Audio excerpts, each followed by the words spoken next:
বন্ধুরা আগের বার্থডে তোমরা দেখতেই পেলে যে আমার বার্থডে ছিল আর আমি বাড়িতে কেক কাটছিলাম। তারপর কিন্তু রেস্টুরেন্টে আমি আর অভিরূপা চলে এসেছিলাম।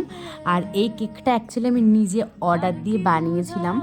কেকটা যারা মানে দেখে ভালো লাগছে যাদের, তারা অবশ্যই কিন্তু চাইলে তোমরা অর্ডার দিতে পারো। যার কাছ থেকে অর্ডার দিয়েছি আমি তার মানে কমেন্টে আমি যদি জানাও, তাহলে তারা আমি ফেসবুক অ্যাকাউন্টটা তোমাদের সাথে শেয়ার করে দিতে পারি। তার কাছ থেকে তোমরা ডিএম করে নিতে পারো। কেকটা খেতে খুব ভালো ছিল, খুবই ভালো ছিল খেতে সত্যি। বাটারস্কচ ফ্লেভারের ছিল আর কেকটার প্রাইস ছিল কিন্তু হচ্ছে 380। এত কম দামে এত সুন্দর কেক হয়তো তোমরা কোথাও পাবে না। আমি বলে দিলাম ডিটেলসটা। সত্যি খুব ভালো ছিল খেতে। আর প্রত্যেক বছর খুব একটা আমার বার্থডেটা নিয়ে আমি এক্সাইটেড থাকি না, বাট এবার ভেবেছিলাম যে কেউ না করুক, আমি আমার বার্থডেটাকে নিজে স্পেশাল করব, কারণ নিজেকে ভালোবাসতে হবে। নিজেকে ভালোবাসলে সব কিছু ভালো থাকবে। ব্যাস এটাই আমার কাছে, ব্যাস আমার এটা মনে হয়, আমার কাছে এটাই সবচেয়ে বড় কথা।